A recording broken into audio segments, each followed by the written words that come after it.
All right. Hey, what's up, you guys? My name is Grace Taylor, and you are listening to the Trauma Dump podcast. Or if you're with us on YouTube, you're watching it. Oh my gosh, hello. It's nice to meet you. Right here behind us, we have our lovely neon sign that my amazing boyfriend, Joey, put up. He's pretty cool. And right next to us, we have the lovely Gigi. If you would like to see her. There she is. Hi, Gigi. I'm so happy that you're with us listening. This is our first episode that is going to be video recorded, so we're going to have some bumps in the road, but that's okay. That's okay. That's normal. That's what we need. Anyway, this is episode 2. Or no, wait, this is episode 1, because we started with episode 0 because I wanted to have, a jumping off point for the podcast. So this is episode 1. Hello, welcome. So today we are going to be discussing, is trauma dumping healthy? And how can I do it in a healthy way if it isn't healthy? So I'm really happy that you're here. On the Trauma Dump podcast, we seek to build community. So we have a Discord that we would love you to join. Me specifically, I would love you to join. On our Discord, we have podcast updates. Eventually, we're going to do some giveaways, but I'm going to have to figure out that. But on our podcast Discord, you can share anonymously your burdens and get support from others that are going through similar difficulties. We already have, I think, 150 people on there, which is a huge deal for me. I'm so excited that even one person is on there. But we also share memes, we have daily affirmations, and we also have a Minecraft server. So it's pretty cool, and you should definitely join. All right, let's get into this episode. So here at the Trauma Dump podcast, we seek to answer the question, what is mental health? How do I take care of mine? And how do I help other people on their mental health journey? This week, we're going to be discussing the topic of trauma dumping and if there is a healthy way to unload your trauma without harming your relationships, all right? Or harming your reputation, because that's like a really big thing. And that is also why our Discord is completely anonymous and we have rules. If you do share any personal information at all, you will get banned from the server. That is for your protection and also for my protection. All right. Remember, if you would like to share on the podcast, you can put your identifiers, not your real name, but how you would wish to be identified in the participants channel, along with whatever trauma you would like to discuss, and we will get you with the right episode. I have to make it perfectly clear. I am not a licensed health professional. Let me say it for the people in the back. I am not a licensed health professional, okay? I'm just a person who has gone through a lot of trauma, and I wanted to have a way to talk about said trauma with other people. This podcast seeks to create and forge a strong community and further understandings of difficult topics that are often misunderstood or a lot of people are misinformed about. If you or a loved one are in need of professional medical attention, we have resources in our description. And if you need someone to talk to, we also have resources for that, for free mental health advice. And I also have a link for BetterHelp where you can get 2 free weeks. So that being said, let's get into this episode. So we need to break down the definition of what trauma dumping is, because there is no dictionary definition. It is more a social construct as of right now. So according to the Cleveland Clinic and Dr. Prewitt, trauma dumping refers to oversharing of difficult emotions and thoughts with others.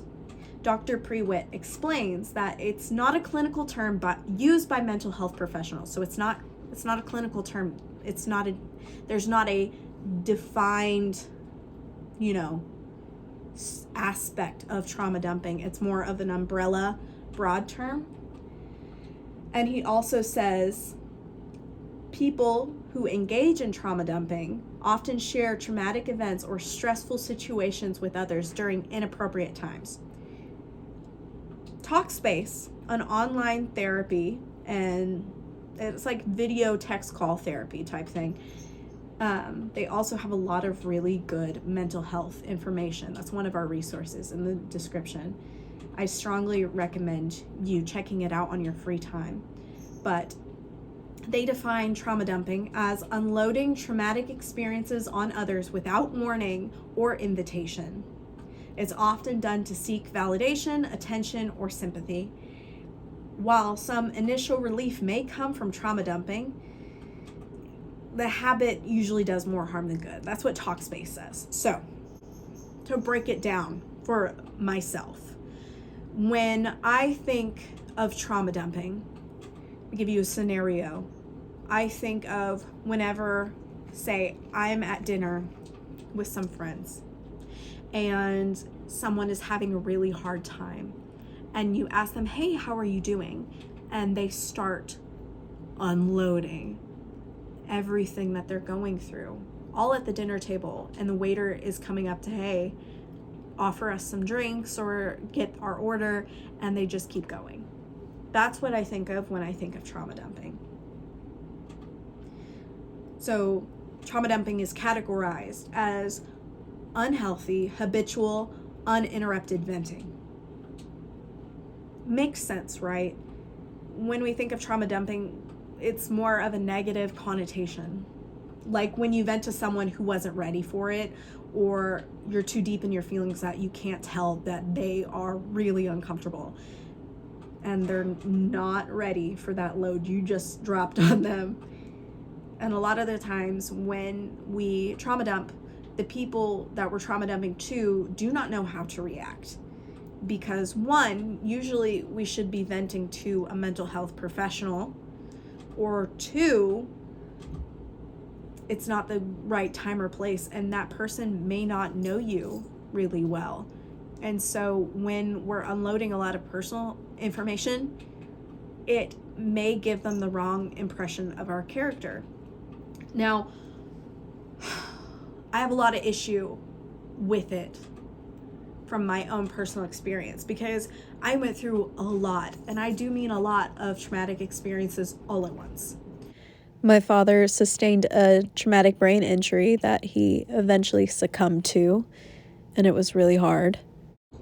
And COVID was also happening in the midst of that, so I couldn't visit him regularly at the hospital, nor regularly at his care facilities.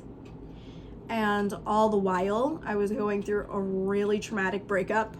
It was really bad, a lot of gaslighting. We can talk about that in a future episode. And also, I was being evicted out of my apartment complex for something that was not related to me. It was related to my roommates. And I was working 3 jobs to try and support myself. And it was just like a lot of stuff compounding. And I'm a very social person. And so one time I had a lot of my friends over, and we were having like a game night of sorts. And I guess I trauma dumped. I did. I unloaded a lot on these poor people, and I was really going through it. And I was crying. And I went to my room and I just cried. And they just kept having the party that I was hosting without me. And I lost a lot of my friends. Legitimately, they never spoke to me again.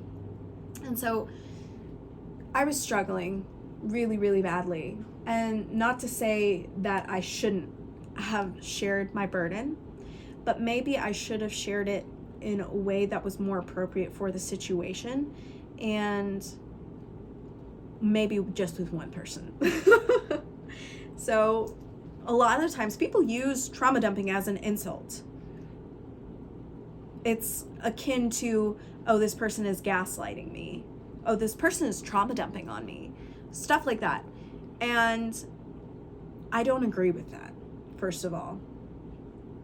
For an example, there's a lot of people who might say, hey, don't talk to Grace, she trauma dumps. That's an example of how they might use it negatively. But in my opinion, trauma dumping should not be a problem in general. And it wouldn't be a problem if we were more trauma informed and we were more mental health informed, more aware of not just our own feelings, but the feelings of others. And it's so stigmatized that when people are sharing the hard things that they're going through, I see it as a joke all over the internet. Like, oh, bro, I don't want to hear that. Nah, bro. Don't tell me that, bro. Don't ruin the mood, bro. Like, chill out, dude. Just be okay. And some people are not okay. And sometimes we need to sit with that uncomfortable feeling and go through those emotions. I think of, have you guys seen that movie Inside Out? Have you seen that movie Inside Out, Gigi? It's a pretty good movie, huh? It's where all of the emotions, are personified, right? You got joy, you have fear, you have disgust, you have anger, and then you have sadness. And it's such an insightful movie for families. And it shows joy constantly trying to keep sadness away from the board, right? But the moral of the movie, sorry, spoiler, Gigi, calm down, come here, calm down. Sorry, spoiler, but the moral of the movie was that sometimes we need to let sadness take over so we can grieve and so we can get better. We're taught as children that if you scrape your knee, you should clean that wound and bandage it, right? So why aren't we taught the same logic when it comes to mental health? Why aren't we taught that same logic of when someone hurts your feelings, you need to rectify that situation in a healthy way so that you can move forward? Why are we not taught that? That seems like a pretty big error socially. I think of, let me give you an example.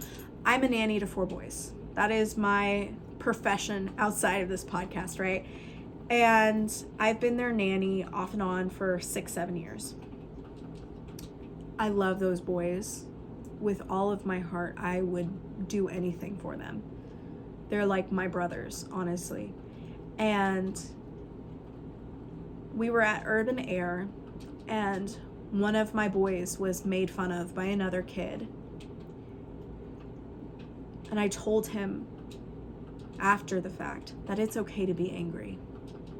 It's okay to feel all those feelings. Whenever you're ready, tell me how you feel. And he did. And I was like, okay, I want you to know that it's important to share how you feel so that others know what you're going through. So that, say, for example, like my boyfriend gets home from work and he's had a hard day and he's snappy. But if he tells me that he's had a hard day and then he's snappy, then I know that he's had a hard day and I won't take it personally. That's the same thing with kids. You don't know what's going on in another person's life, but if you tell them in a way that's manageable, in a way that's appropriate, like, hey, I've had a really difficult day.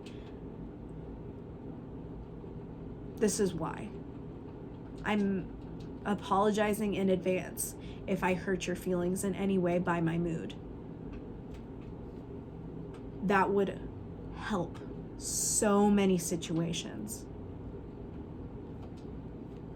It really would. If we're insulted and we tell another person that, hey, I feel insulted by this. Did you mean that this way, the way that I took it? That would solve so many problems. It really would. And I think it's extremely healthy and helpful to get emotional support from others around us. Community matters. Trauma dumping is associated with oversharing without consent, right? Or interest from the listener. When I think about that, it makes me genuinely really sad. Because yes, your audience matters, right? And something that really stuck with me when I was in the 6th grade is that a church leader told me not everybody's going to love you or care about you.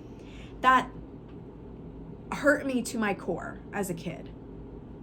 But looking back on that now, she should have said that differently, but looking back on that now, I take it as not everyone is going to understand you or what you're going through, because not everyone has the capacity to. And part of that is on them, on their level of growth, on their level of maturity, on their mental capacity. But part of that is on choosing the right audience to share what you're going through. Like a really good audience is a therapist, right? And it's really hard to find a good therapist. But once you found that good therapist, that's a good audience to share what you're going through and to work through those issues. Another good audience would be a best friend. Or if you have healthy parents, a parent, or a guardian, or an aunt, an uncle, someone that cares about you. Because if we share the deepest parts of us with those that A, do not know us, or B, do not want to know us, it can be hurt when they receive it in a negative way, right? Looking back, hindsight is key, right? Looking back on a lot of the things that I have shared with so many people, they didn't deserve to know. They didn't deserve to know me that deeply, right? And so why I named this podcast the Trauma Dump Podcast is because I want to transform trauma dumping into a more positive connotation. I want to change our perspectives on mental health and how we impact others, right? I think the most important thing when you're dealing with someone you feel is oversharing is to inform them in a respectful way that you feel uncomfortable. Let me give you an example. All right, I'm gonna use my crochet hooks. Say this is you. These are your peers, right? Okay. This big one is your friend. This is your friend group. This is you. Okay? You're going through a very difficult time. And you're talking about how difficult your time is. And your friends and you are at the mall, right? And this is not a good space to talk about it. This is not a good situation, right? The setting matters. So they're like, hey, I appreciate that you're going through a rough time. Is there a way that we can talk outside of this time and place? Is there a way I can get with you personally to talk about this? They're like, yeah. Because you don't want to be dismissive of what other people are going through, but you also need to be mindful of how other people affect you, right? Boundaries are crucial for any healthy relationship with your mom, with your partner, with your friends, with people around you. Boundaries are very important. Now, you may be saying to yourself, like, I hear people talking about boundaries all the time, but I don't understand them completely. And honestly, I'm with you. I didn't understand what boundaries were. For the longest time, I wasn't allowed to have very many boundaries in my childhood home. You know, one time my mom took the door off my hinges of my room. I did not have a door, and I lived with 2 younger brothers, and that was really embarrassing, number one. And growing up, you need privacy, and so it was really bad. And privacy is a boundary, right? So what is boundaries? What is a boundary, you know? So the dictionary definition defines it as something that indicates or fixes a limit or an extent. So for instance, countries have borders. That's a boundary. Once you cross over that border, you're in a different country with different laws, different rules, different regulations, different people, a different language, right? So when it comes to relationships, boundaries are what protect us from getting hurt or taken advantage of, right? I've heard a lot of controlling people, like Jonah Hill, for instance, use boundaries as a way to manipulate others. That's not a boundary. That's a manipulation. That's control. Boundaries are not control, right? They're limits. Okay? Countries don't set borders to control people outside of the border. Does that make sense? That's what makes sense to me. It's like countries don't set a border so that someone in another country has to follow their rules. That doesn't make any sense. Yeah? So, for instance, a lot of people that use boundaries to manipulate others, they conflate those boundaries with demands. Okay? Like, if you have a significant other and you're going to go to that party without them, they say they're going to break up with you. That's not a boundary. If it was a boundary, instead of a demand, they would say something like this, like, hey, I don't feel comfortable with you going to that party without me. Okay, I'm getting really off vibes about that party. Is there any way we can compromise? And if there isn't a way you can compromise and you're going to the party, they're not going to break up with you because you went to the party. They're going to be like, hey, I don't think we have a level of communication and trust right now.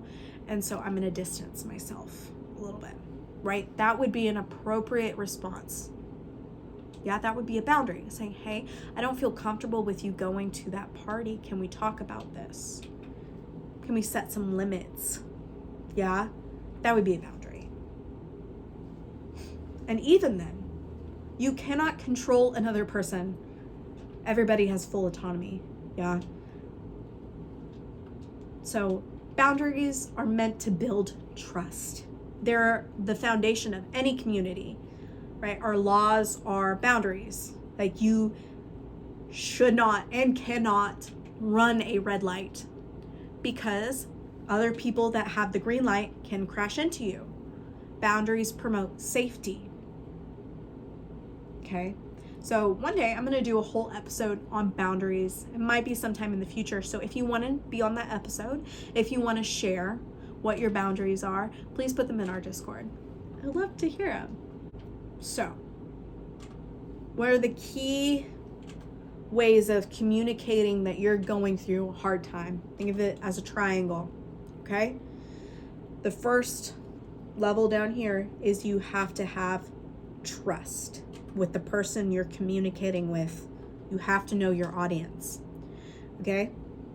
It's important that you recognize who your audience is when you're sharing anything, okay? And I mean anything. So boundaries are important. So, for instance, you wouldn't share your bowel movements with your best friend, but you would with your doctor, right?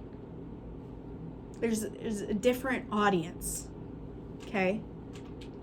I mean, I don't know if you would share your bowel movements with your best friend. I wouldn't if I were you, but I don't know your relationship. But and another example is you cannot share your sexual assault story with a child, because that is, one, breaking the law, and two, you're going to give that child trauma. You will. Okay? That's abuse. Children should be protected above all else. But that doesn't mean you shouldn't share your story with anyone. good people to share your stories with are the police, right? Your parents, but you have to make the scenario right. You can't just blurt it out at the dining room table. And your friends, okay? Trauma dumping is associated with unloading every single detail all at once, which can be very hard to digest for the listener. So something to keep in mind is disclosure of your trauma needs to be in an environment that is safe and mutually assured. So down here is, your audience.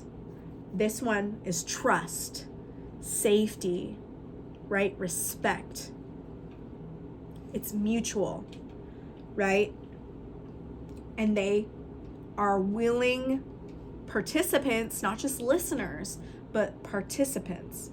Because I think another way that we can help trauma dumping is by accepting input, is listening to what other people think of what you've gone through.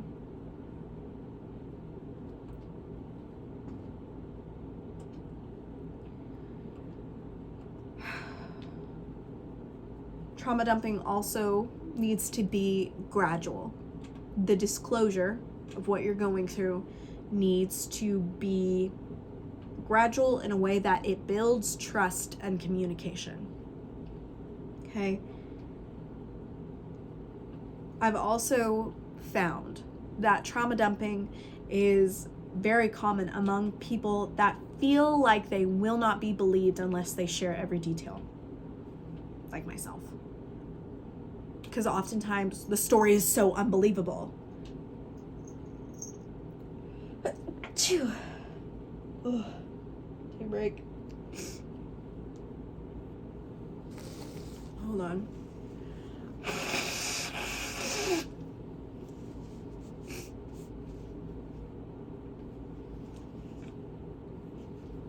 Okay. For example, think of a child that is trying to explain something that happened. And this something that happened may or may not upset their parents. And so they share every single detail that has nothing to do with the topic. Like what they were wearing, what color shoes they had on, what their best friend said about said shoes when you're talking about how someone tripped you in class. That your shoe color doesn't have anything to do with why Jimmy tripped you, Tom. Stuff like that. A lot of people over-explain and overexpose themselves to try and prove that they aren't lying. And that makes me really sad. Oftentimes, people will consider trauma dumping manipulative. And personally, I don't think trauma dumping is inherently harmful or intentionally manipulative. Intentions do matter, though. But intention cannot necessarily lead to the outcome that one desires, right? I think the main point that people trauma dump is because they want to feel heard. They want to get it all out as fast as they possibly can. They want to get it over with. And a lot of times, because they're just spewing, they're not observing. They don't see the social cues of people being uncomfortable or the inappropriate timing or the unacceptable circumstances. They just want to get it out. They're dealing with a lot and they just want it to be over. So, time, audience, circumstance, environment, etc. matter when we're sharing difficult topics like trauma. Another main factor in trauma dumping is many people just hold all of the horrible things going on. They just hold it in for as long as they possibly can until they just explode. And so for me, a resolution for trauma dumping could be having open communication with those of us around in our inner circle.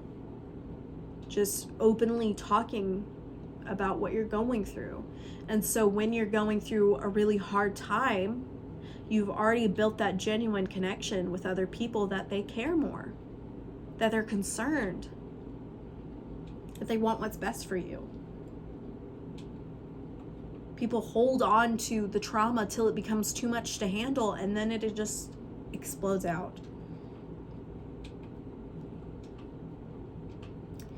And from my experience, I was so scared of being a burden to my peers that I didn't share anything till I couldn't pretend that I was okay anymore. So outside looking in, I can tell that that was just like a lot.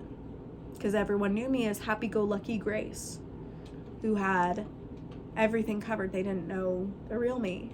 So when they got the real me all at once, yeah, that can be really overwhelming.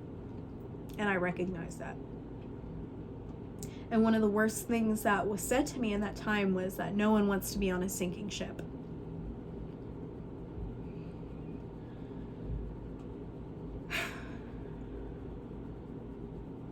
And that was one of the hardest things ever said to me, because I was going through so much. And when you're in those darkest times, you want people there to support you. And I didn't have anybody. It was really hard.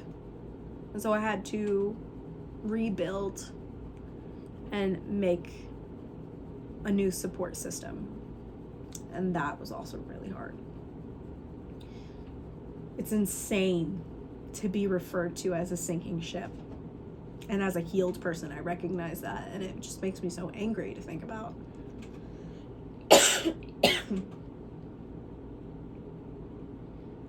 So,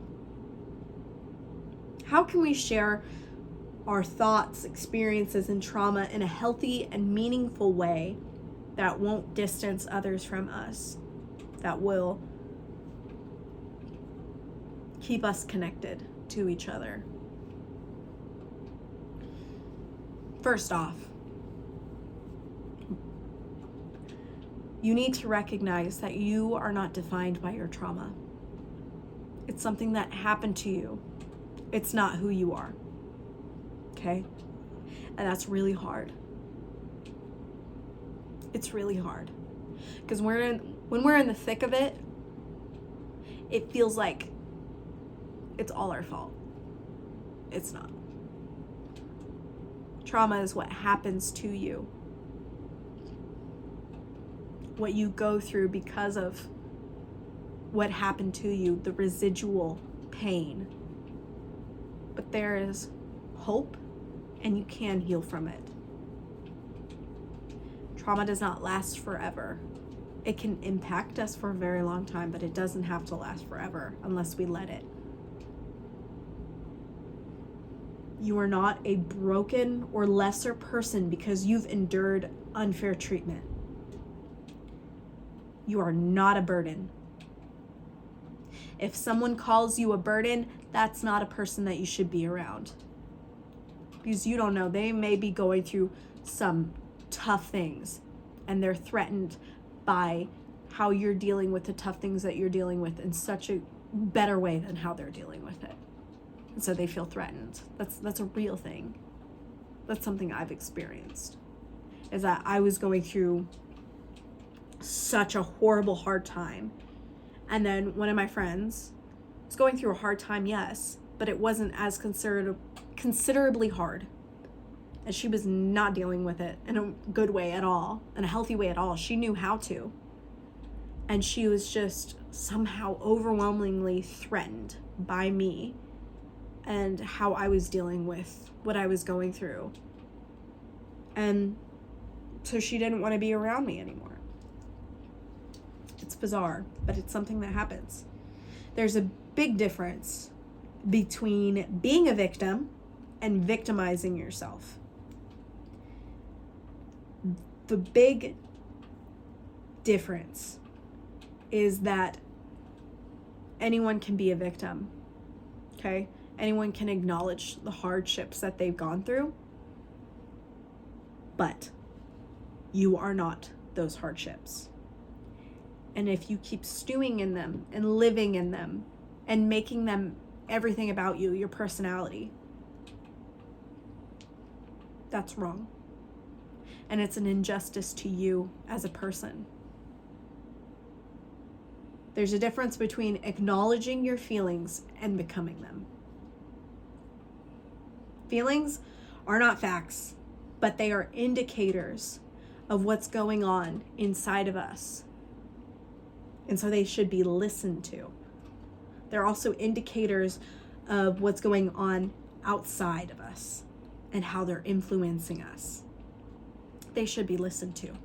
Don't ignore your feelings. Whether or not we realize it in the moment, we are in control of our reactions. We can choose how to interact, interpret, and respond. I know it's hard, but it's a huge part of our healing and empowerment, and you are capable of it. You really are. Finding the people that support you is very crucial. And having a healthy support system that is mutually beneficial is essential for your mental well-being. So, mutually beneficial on our triangle. That's what completes it. That it keeps going around and around. You're helping this person, they're helping you. You're growing together. You're building a connection.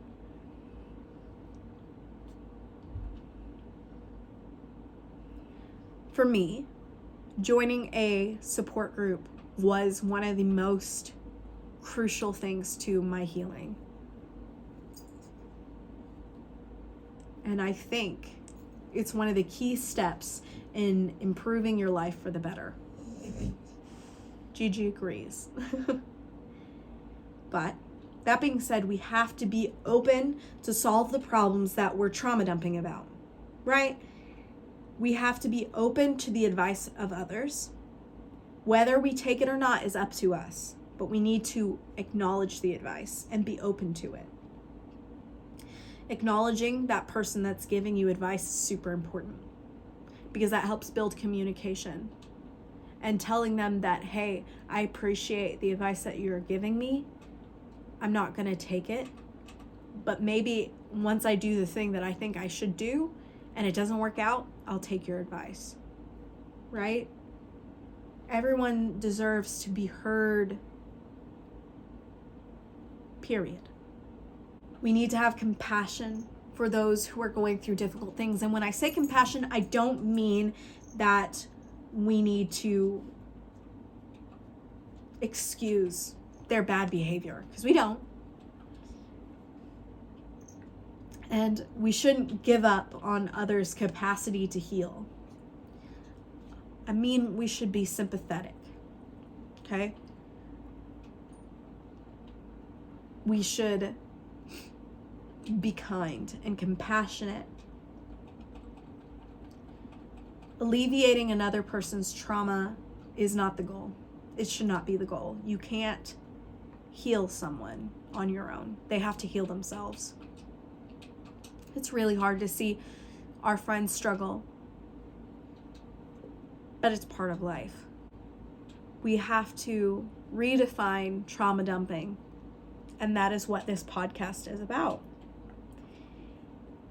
I want to create a safe space for other people to talk about the hard things that they're going through and know that they won't be judged.